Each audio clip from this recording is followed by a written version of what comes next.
Thanks for joining us for the Long Island Sound Podcast. Each week we explore new music and dive deeper with the artists and their stories behind the music. Please subscribe and rate and review us wherever you stream this podcast. Here's your host, Steve Yusko. I am so stoked. I just finished an interview with the fantastic Amber Ferrari. Amber does this Janis Joplin show, this 80s, this Summer of Love show that's coming up at the Argyle Theater. And it is just an amazing show. She's an amazing person, along with her husband, Chris, who joined us during the interview. Check it out. Here's Amber's original song, Walk for Miles.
Hi, everybody. I am so excited about my guest today, and I got to tell a little backstory. I was driving through Babylon Village. I was looking up at the marquee at the Argyle Theater, seeing Amber Ferrari doing this Janis Joplin experience, and I was like, "Man, I gotta get her on my podcast." And then I listened to her music and the videos, and I said, "Wow, this is a true talented person and entertainer." And I want to welcome Amber Ferrari along with Chris Ferrari to the Long Island Sound podcast. Great to have you guys here. Thank you so much for having us.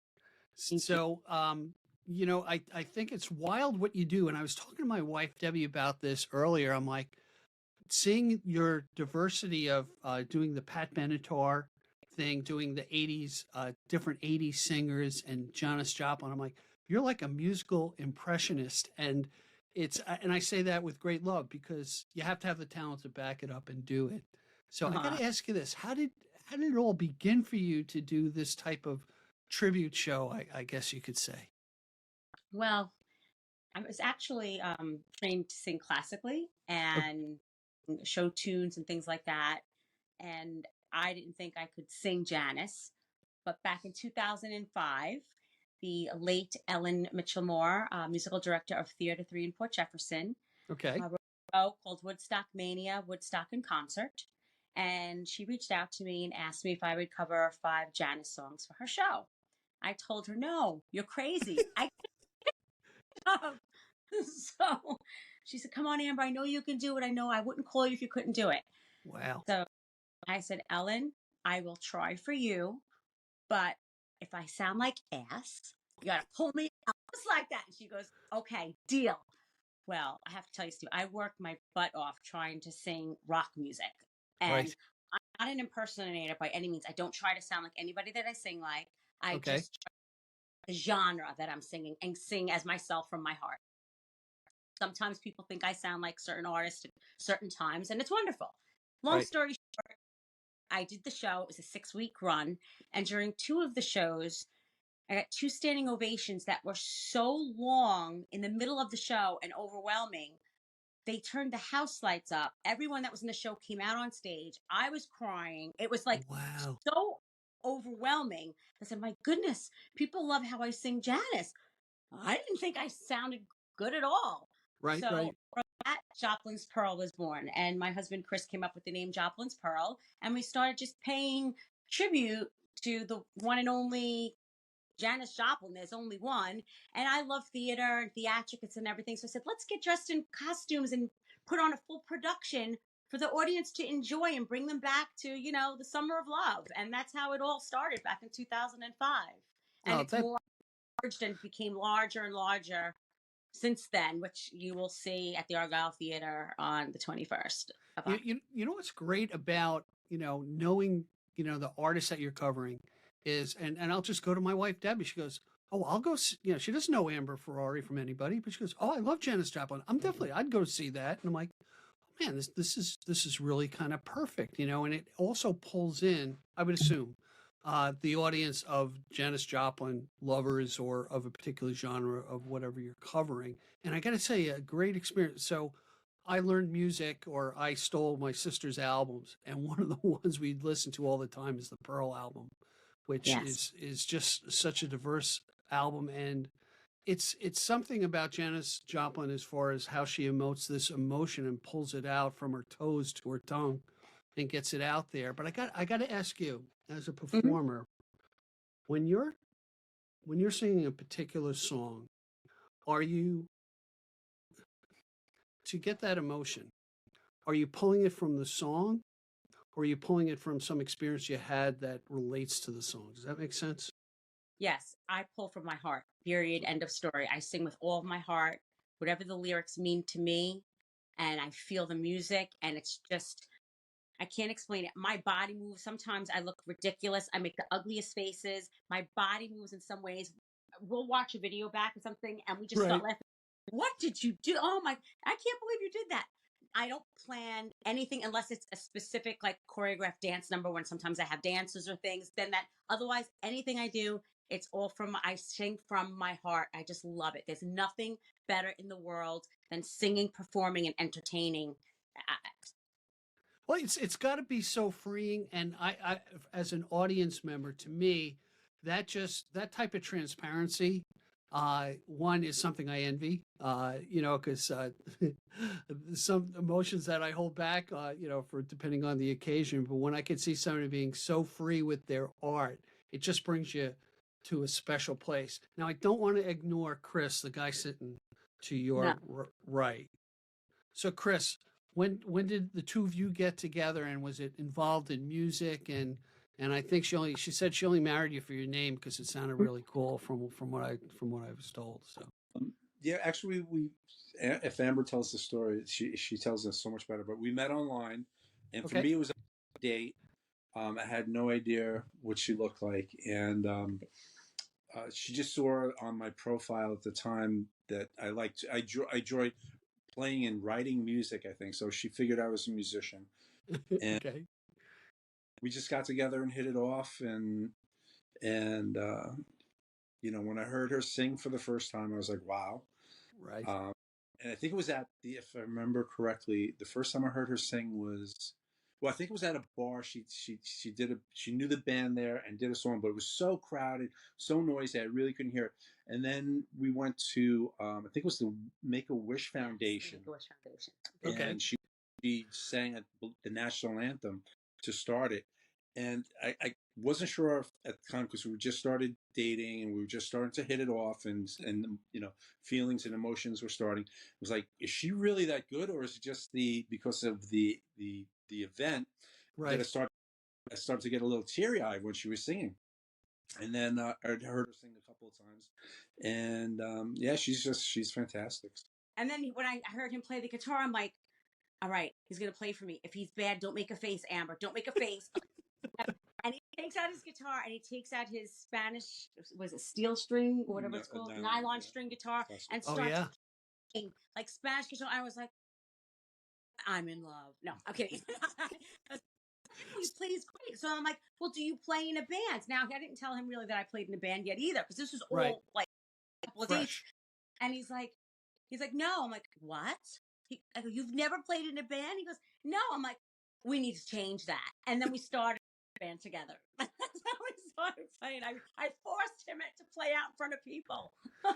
See, I just have the opposite. My wife, I think, locks the door so I don't go outside and play. So that's... But you know what, the thread of that with your relationship, what I'm hearing is, one, the great encouragement that you got of, hey, I need you to do these Janis Joplin songs, to you kind of pulling Chris out onto stage is there's something about, early encouragement and just somebody saying, hey, I want to hear more, that at least for me makes me want to play the guitar a little bit better. You start out as a disaster when you're playing, and then at least for me, maybe I'm still a disaster, I don't know, but when you get that little encouragement, I still remember a guy who told me, hey, come and play with us, and I was horrified when I did play with them, but then I'm like, man, I'm gonna freaking tackle this because I don't want to go through that deep embarrassment for myself again, so it's really neat. So, Chris, you're on stage with Amber as well, coming up in the Argyle Theater. Oh yeah. Nice. I'll be there. I'm the guitar player, and for our original stuff, we write music. So, one of the things that happened early when we first started this, and I said, I like to write songs, and I had a bunch of songs that didn't have any lyrics or melodies, and she's like, I got a bunch of melodies and lyrics that don't have songs, and they actually just fit like hand in glove. So wow, it was like, so the both of you write together. Yeah. Wow, that's not an easy, but it works out. That's great. That's phenomenal. So she's like, I'm marrying you, and that's it. He's a full package. I'm taking him. Let's make it legal, right? Well, it's interesting in just those who play out in bars and pubs and stuff like that. Everyone does cover songs, right? And to have the ability, one, to find a place to feature original music, and I'm a big promoter of that because there's such a wellspring of talent here on Long Island and in New York, and I'm begging places, you gotta let these bands and artists play their original music because they're real gems out there. You just have to dig a little bit. And what's nice is, you do the shows. Do you sneak any of your original stuff in, or do you kind of stick to? Oh, all right. Sure. Okay, good. All right. I love it. So tell me about the first song that you produced, the original song together. What was that? First one. I think it was. Was it Electric Blue? No, it was. We just Going back to many years ago. You may pull. Do You Miss Me? Oh, it was called "Do You Miss Me." It was actually the first one we did, and we haven't released that one. It was the first one that we actually put together, and we haven't released it yet. But we've released so many others. We have so many. God, we have to have at least another 24 songs we haven't released that are already done and mastered. We just haven't released them yet. Really? Now, do you record in a home studio, or do you go to a studio to do your recording? We went with it. We recorded the first 2 CDs in the studio, and then because of the timing and the cost, I like to write. I'm like, I like to experiment with things, and when you're in if you don't do that beforehand, it gets very costly. So I had a home studio, and I just do everything at home now. Yeah. And I get to experiment and try different things, and we'll sit on a song and then come back 2 weeks later and say, I have this idea, I'm going to change it and do this, and it's like, wow, this is great. So this time very flexible. At that point, when you lay down all these tracks, do you then hand it over to somebody to mix it for you, or do you mix it as well? I've been doing it myself. I really enjoy that. Yeah, I enjoy the mixing and the mastering, and not that I don't know if I'm any good at it, but I enjoy it. So, you know what's amazing to me is that one, as a musician, you develop your ear for how things go. I remember talking to my good friend Mike Nugent, and every time I would go to his home, he'd be like, "Hey, check this out. I laid this down, and I twisted this way and that way," and it was, he brought things into a particular song that I was just like kind of amazed, to have all these different resources to pull together. Hey, let's do this. Let's just take a quick break, and there's so much more to discover with Amber Ferrari. Yeah, and Chris too, I guess. So we'll be right back after the break, everybody. Hang with us. Are you ready for the ultimate podcasting adventure? The Long Island Sound podcast offers you not one, but 2 ways to engage with our captivating content.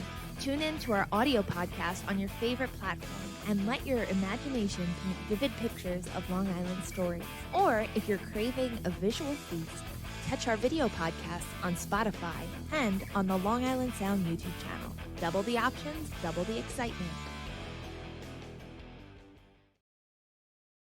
We are back with Amber Ferrari, and as I said earlier, I'm really excited about the show that you have coming up, Amber, at the Argyle Theater right here in Babylon Village. Just some background on Argyle. I think it was a dad and son bought it, refurbished the whole place. It used to be like a split movie theater, and it's become really kind of a Broadway style theater, and it's gotten a lot of acclaim. There's a lot of different shows, and shows like the one that Amber has coming up. So tell us, Amber, about this show, what's changed over the years about it, and what people can expect. Absolutely. So again, the show is called Joplin's Pearl Woodstock Era Show, because we pay tribute to the one and only Janis Joplin, but we also take a trip back to all the music from the Summer of Love. Well, every show is different too. We take pride that we change every show up. So we'll do music The Who, Zeppelin, Melanie, Jefferson Airplane, trying to think of who else we're doing. Shocking Blue. So many. So we do a whole big section, and it's really fast. And the band behind me is an 8-piece band, Steve. Wow. I couldn't do what I love without the phenomenal team that I have behind me, let me tell you. So we have a 4-piece horn section. They're fabulous. And I also have, I have my 2 assistants, because I could not do my costume changes as quick as I do them without them. It really takes a big team. So it's not all about me, because without them, I couldn't do this. So I have to say, it's really a fabulous show. It's a lot of fun. And the Argyle Theater, like you said, the father and son who purchased it, they're great people. They're wonderful to work for. And their shows there are fabulous. I buy season tickets every year. Yeah, what's nice is I live in Babylon Village, and Babylon Village is, I've said this for years. It's one of those villages that never, like Huntington, it never died during the 70s when the malls were built and all the small businesses closed. It's always been really a vibrant community, a really nice community, a really nice bar scene, and restaurant scene. So so give us the dates. Oh, let's talk about that. And by the way, please look down in the description, everybody, somewhere around here, and you will find the links to the show and where to get tickets and all that. So real important that you just check the captions in the description below, and I'll be right at the top where you can get your tickets and buy them, because this is going to sell out. I got a good feeling about it. So what are the dates that you're doing the show? One show only, October 21st. Okay, and that's Saturday night, right? Yep. Joplin's Pearl Woodstock Era show. So many people come wearing their 60s attire. It's so much fun. It really is. It's cool. All right. I'll break out the tie-dye. Yeah, that's for sure. it. Get a lot of people down. Yeah, what I like about this type of venue and the show you're doing, it's an event, and people do like getting dressed up, and you bring your friends, and you're talking about what a great time. You really set a good atmosphere in the audience. And I got to ask you this, Amber. Tell me about the audience, how that affects you, and how do you bring them along on the trip, so to speak? Oh, I love my audiences that come to see us, because I connect with them. I don't know how. I think it's just the love of music, and we just connect, and we're there to have a good time. And let me tell you, they get up, they dance, someone stole my bottle of something, comfort, during one of my shows, and I didn't see it and passed it back, caught it on camera. It was on YouTube. It was so funny. But we just have a great time. I mean, and they keep coming. They come to every show. I have a whole group of women. They call themselves the boas. They come wearing boas to every show. Oh, come on. Fabulous. And surprisingly, we've played some places. We played, I know, the Argyle Theater one time, and she, before COVID, she would get people up on stage to do some things, and she'd like, where are you from? And figuring you would be like, Medford or somewhere close, Patchogue, and like Rhode Island and Pennsylvania, Connecticut. I'm like, wow. Wow, and then I'd start crying on stage. I'm like, you guys are making me cry. I gotta sing. Stop. Well, I tell you, it's so important. At least from a venue standpoint. We did a little show at Arlene's Grocery in New York City with a couple of guests from the podcast, and the first thing they look at is like, okay, show me your YouTube, show me your Instagram. They're looking at your followers, and they want to see, you can be great at what you do, but if you don't have a following or haven't built a following over years, you're going to be hard pressed to go to a larger venue like the Patchogue Theater or the Argyle Theater or, Westbury or any of those, for sure, the Paramount and that sort of thing. So that's kind of cool. It sounds like it's going to be a great experience. But tell me this, not only do you do Janis Joplin and, the Summer of Love, but you've done Pat Benatar too. Oh, I love singing Pat Benatar's music. I absolutely love her. She is just fabulous. We actually, both of us, had the opportunity to meet both her and Neil. Oh, wow. Hung out with them for a little bit, and they're so down to earth. They're wonderful. So talented. I mean, and not for nothing, but the vocal is a really hard instrument. It's part of your body. You've got to, you're sick, you got to sleep with all this. God bless Pat. She's 70 now. Her voice is still phenomenal. It's all the notes live. She is just absolutely incredible. We love singing her stuff. And when we put that together, we just said, let's do a tribute to them, because I love singing her stuff, because she was classically trained also. Her song, the vocal range she uses in her songs are so great that I get to use my higher register, which I love to use and don't get to use often. I'm like, let's do her. And then we're playing someone who goes, do you realize that you guys are husband and wife? I said, oh, I didn't even realize that. Like, that didn't even come to play. Right. Our stuff. We love it. And we actually just put a new show together that we did a portion of it at the Argyle last month, and we'll be bringing it back there next year. But Lady of the 80s, where we do all music of the 80s with the horn section as well. And we're going to be debuting that in December in Patchogue at 89 North. And we sing a bunch of all 80s music with the 8-piece band, horn section, doing it our own way. It's so much fun. So much fun. I tell you, there's a couple bands I had as guests that incorporate horn sections into their music. One's a local guy named Tony Tobias from Huntington. He's got a great horn section putting through. Another one is Nonstop to Cairo, which is a ska band, ska rap and rock band. And just something about the horns just kind of really fills. It's hard for me to explain. It gives this ambient feel to it that lifts everything up, you know. Yeah, it's just really cool having that full like orchestra behind you. It's just so good. It's so good. Hey, this may not be a fair question, but do you guys have a favorite venue where you've done your shows where you say, hey, you know, I really enjoyed it because of the sound or you know, how things are structured there? You know, I have to say, I consider us really blessed. Every place that we've played, we love each one for a different reason. Okay. And I have great relationships with all of them. And they're, like I said, they're all fabulous. They really are. Like one, like for example, the Argyle Theater, the stage itself is huge. So I can get up there, whole tap dance number with 3 dancers up there to a David Bowie song singing with a 10-piece band behind me. So you're able to do like more. I did one show there. We did several shows at Patchogue where I had my father built an entire like prop, a moon on a cart to pull me out on because we did moon dance, all lit up. Like big theatrical stuff that I love to do. So I love that. The Argyle Theater that we're coming to do, the stage is a really nice size. It's so comfortable for me to do things. The sound is great in there. The owners are great. They make that. They kind of make you feel like family when we're there because we played there now over the last few years. Okay. Really feels like, you know, like family, like we're going home to family. They're such great, warm people. The Argyle, they're just great people. Yeah. And then my very first Joplin's Pearl Theater show was done where it was born from singing, you know, the Woodstock Mania songs, Theater 3. That's like my heart. Okay. Theater. I love playing Theater 3 in Port Jeff. We haven't been there because of COVID, but we're going back next year. But we played there just like, whatever you want to do, Amber, come on in. Like, they're like. Well, you know what it is, Amber, you're a known entity. And I'm sure you're very professional at what you do.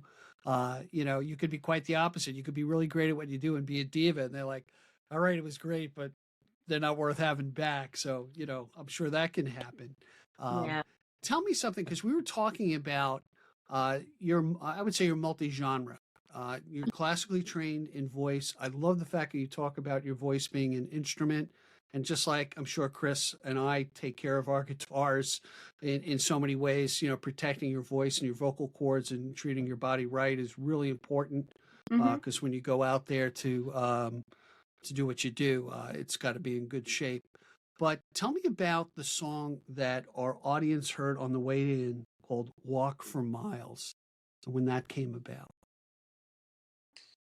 I'll let Chris start this Well, one. that was, that morphed, musically it morphed from a kind of like a hypnotic trance type thing. Okay. Into like a smooth jazz type progression. And came up with it, and I was like, "Oh, Amber, you know, do you like this?" And she's like, "Oh, I love it," and I could do that. And she started really adding all these jazz, some scatting and things. Okay, cool. Nice. It really became like one of my favorite songs. And the funniest thing about it is when he was playing it for me, and I was singing to it, when we were writing the lyrics to it. After we put the lyrics together, I did like I call it a rough vocal run. You know, just okay, sure. Lay it down. And we did it. We kept it. It was my first take. We kept the original take. And then we went in and decided to add some harmonies and things like that, just slight ones for that. But we actually kept the first take vocal for that one straight through because we just said, I don't want to touch that. And we didn't. We kept it. Nice. Yeah. Now, Chris, do you do any singing on any of the songs as well? I try. She just nixes it right away. All right. So now I've got a different impression of you guys.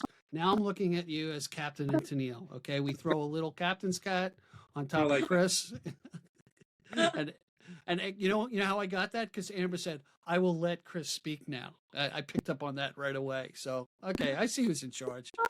Take it. much. I feel pretty.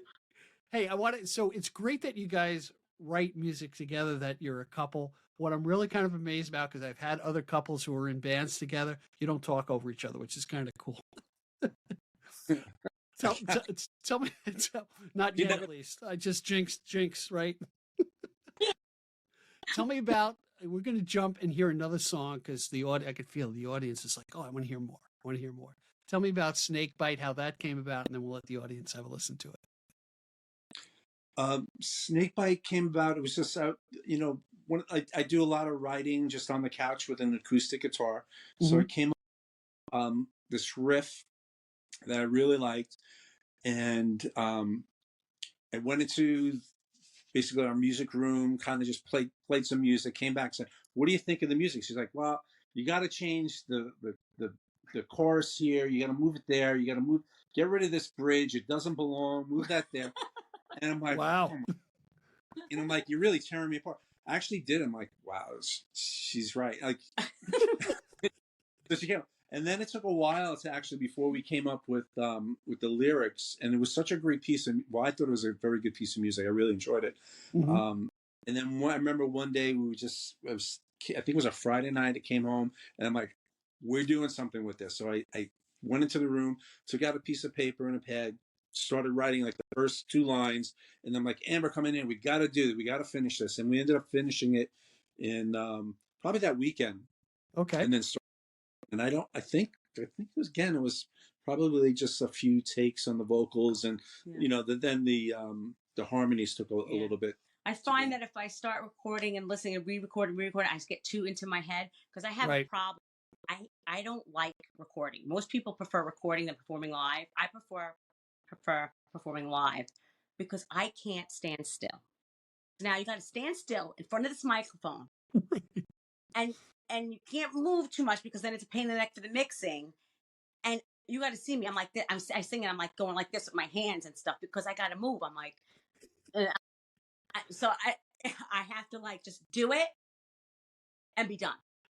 Otherwise, it's funny you say that. I'm reading this Rick Rubin book on creative people, and he said it's more often than not singers don't like listening to themselves sing. They like you said, they want to perform and get it out. So it's interesting that you kind of bring it up. Interesting. And I can see you got to move. I can see on camera you're moving. Poor Chris is sitting here nice and relaxed. You're jumping all over the place. And there's a noticeable difference. Like a lot of times she'll sing a song and I'm like, why are you singing it like that? She's like, I don't know. It's like, sing it like you would sing it, at a show. And because it's totally different. Her tone and just her attitude. It's a big difference. When she's live, I remember, well, she had a record deal one time and had a manager who was trying to, have her do a certain way. I was like, all you need to do is hand her a microphone and put her on stage and just let her go. Because the things that will come out will kind of shock me. Because I'm like, where did you come up with that? It's like, I don't know. It was a spur of the moment thing. It's very natural. And I'm like, give her a microphone and let her go. Wow. That's a real gift. Absolutely. Now, oh man, I want to see the show right away. Let's do it early. Yet. All right, everybody. Hey, let's listen to Snakebite. And when we come back after the song, there's so much more to talk about. Check it out.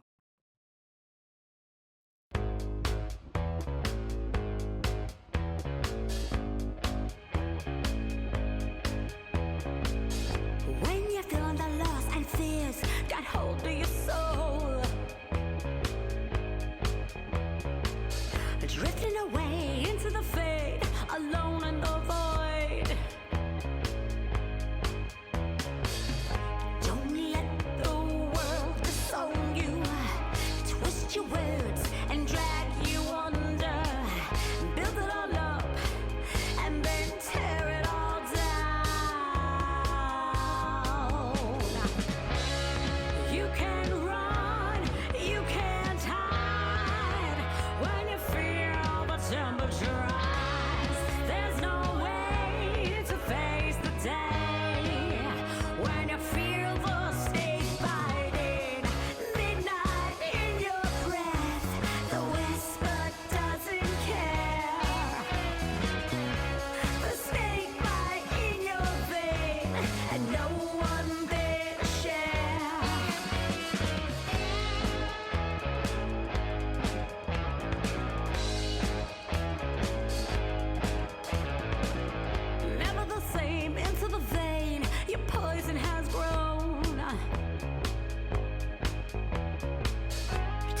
away the point of the day, lost of all glow.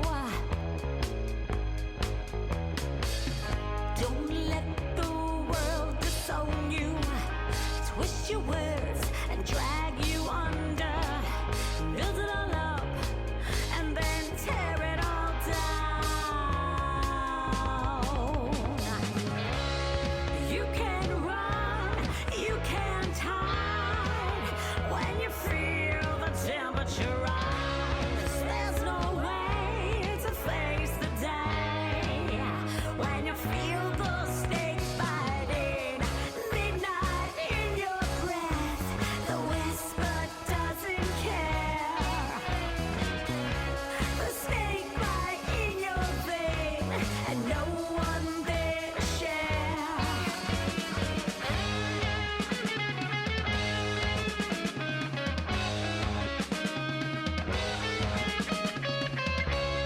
There's no way to face the day when you feel the snake biting, midnight in your breath. The whisper doesn't care. The snake bite in your vein, and no one there to share. Midnight in your breath. The whisper doesn't care. The snake bite in your vein, and no one there to share.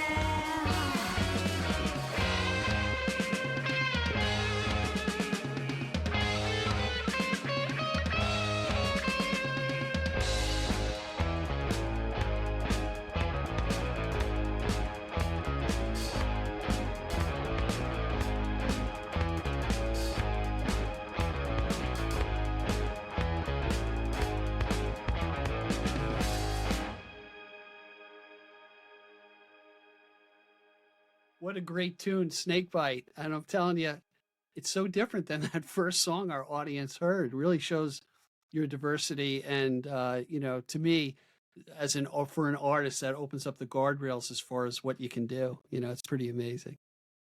Thank you so much. So tell us about, what so we've got the Argyle Theater coming up. Okay. What have you got beyond that? What's going on? After that, we have December 9th. We're playing the 89 North Music Venue in Patchogue. We're Great. going to be doing our first full debut of Lady of the 80s, all music of the 80s with the 8-piece band, 4-piece horn section. Be a lot of fun. And we're actually thrilled to be performing with our friends, the great band Foreign Journey, that night. So Oh, neat. for us, they're Excellent. Excellent. Now, how'd you come up with doing Pat Benatar? How'd you come up with, doing a twist Lady of the 80s? Is this something you're hearing from your fans, or it's really your whimsy as far as what you want to venture out into? I would say it's a mixture of both. Yeah, a little bit, yeah. Yeah, they'll come and say, do you do this song? Can you do, do you sing that person? Do you do this? And yeah, I've done it before. Yeah. And I said, let's just, instead of sticking to one, let's just make it, Lady of the 80s. So this way you can also sing some guy songs, because I love, we do some In Excess, we do, we'll do some Aerosmith. I like to sing like everything. So I don't want to pigeonhole myself to only sing, female vocals. And so we call it Lady of the 80s, since I'm a lady, and I'll do any music of, the 80s that we like. And we just pick stuff we like or that people ask us to do and put it together, and just I have so much fun. We enjoy ourselves. We really do. Yeah, what's nice about that is, like, even with you're just not getting Janis Joplin fans. You're getting, when you put this out on social media, hey, if you like this, and this is going to be the show for you, and you're going to get a potpourri of experiences out there, Right. So that's what I think really makes for kind of a great event, to say, hey, you may not be a super fan of this particular artist, but I like this and that, and Exactly. as the audience, you do a little buffet picking, And then that's why we do at our Joplin show. We morphed into, Joplin Pearl Woodstock Era show, because, unfortunately we lost Janis so early in life. Actually, yeah, the date was just this past week, 1970. Yep. So it's like, I'm like, everyone knows, of course, the staple tunes, Bobby McGee, Piece of My Heart, Summertime, Mercedes Benz. After that, you have to be a Joplin fan, like Try and Cry Baby, and Move Over, and then you got to be even a deeper fan to know, others, So we said, you know what? People love when we're out playing, summer festivals, and we'll throw in all decades of music. And they said, we like this, we like that. And we said, let's do a Woodstock era section. And that's how that morphed. And so people might come say, I want to see the Woodstock era section, but I love X, Y, and Z of Janis. So It really works. And it works out for me because I get to do extra costume changes and change my wigs and stuff. So. Well, it's funny. I went to see the Carole King show years ago. And what's interesting, you can name the 5 songs at the top of your head, right, of a particular artist, but then you do that deeper dive and you go, crap, I forgot that was her. I forgot she wrote that and did this and had that relationship. And you get kind of drawn deeper into the artist through you, which is great, which is kind of cool. Hey, let's talk about the last song. And I don't know the genre of it, but if you don't mind saying, I'm Feeling Blue. Tell me about that song. Let's let the audience hear it. Country rock. And yeah, so a long time ago, I had a friend who he was a poet, so he would write poems, and I would write music, and I'm like, well, let me have your poem, and so there's this one song I was coming up with, and I liked it. He gave me this poem. I put lyrics to it, and I'm a horrible singer. Sing very horribly. So that's not true. He does backups very well. Yeah, I could do backups, but that's about it. When she lets you. Okay, yeah. Yeah. So for years, I really enjoyed it. I always pictured in my mind what it could have been, like if somebody was singing it and was done in a studio. And years and years and years went by. I was like, we were working on some material, and I'm like, I just want to do this, and because it starts acoustic, gets a little heavier. In the chorus, and I'm like, Amber, can you try it? And she sang it almost like how I interpreted it would be, and still I think it's like one of my favorite songs. It's just it's kind of, I don't want to say happy-go-lucky song because it's about I'm feeling blue, but it has that feel to it. It's a little bit of an upbeat, cool vibe. country rock. Yeah, well, I tell you, any blues song or any lament, always has a glimmer of hope somewhere in it, or otherwise, we'd be sticking our heads in the oven all the time, So, yes. So everybody, let's take a listen to "I'm Feeling Blue" and stick with us right after the song.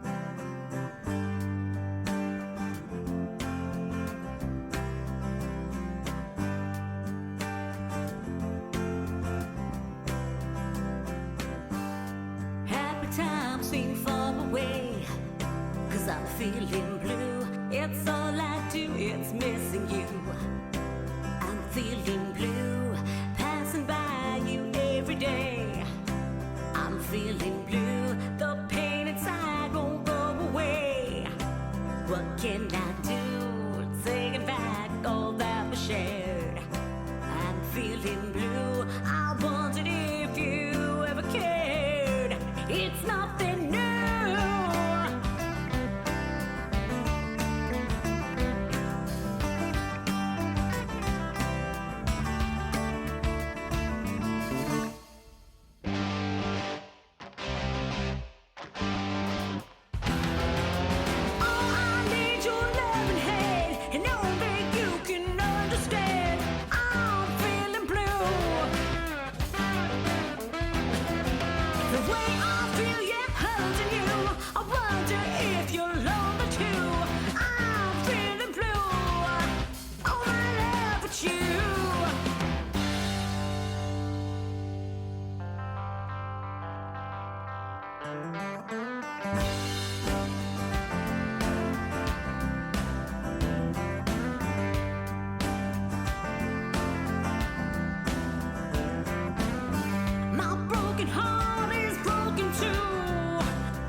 Feeling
I wonder if you're lonely too. As lightning strikes across the sky, you broke my heart and said goodbye. And nothing seems to stop the pain as tears fall down like falling rain. I'm feeling blue. I'm feeling blue. I'm feeling blue. Tell me what can I do? What can I do? What can I do? What can I do? What can I do? Yeah, what can I do? Oh yeah. Oh yeah. Oh yeah. Oh yeah.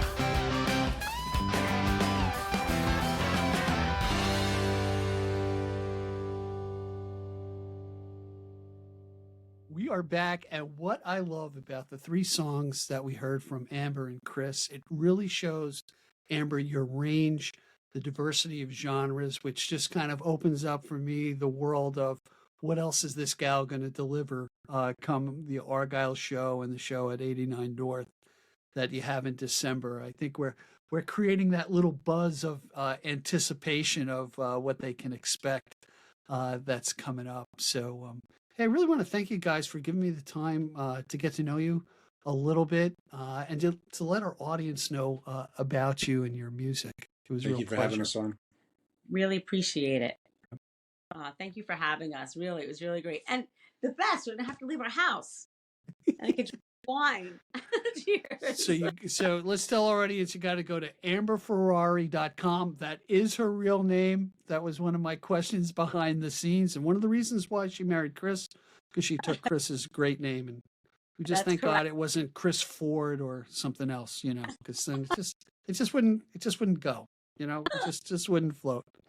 amberferrari.com. Check out in the description below, get your tickets, and it's going to be a great event. Guys, thanks again for being with us, and we'll see you soon, okay? Sounds so good. much, Thank you Steve. so much for having us. Have a great night. Take care. All right, Bye. be well. Thank you for joining us today. I appreciate the time you spent with us. Please subscribe and comment and visit us at gigdestiny.com. Till next time, be generous with your joy, keep your spirits high, and let the music take you on a journey. Be well. Peace.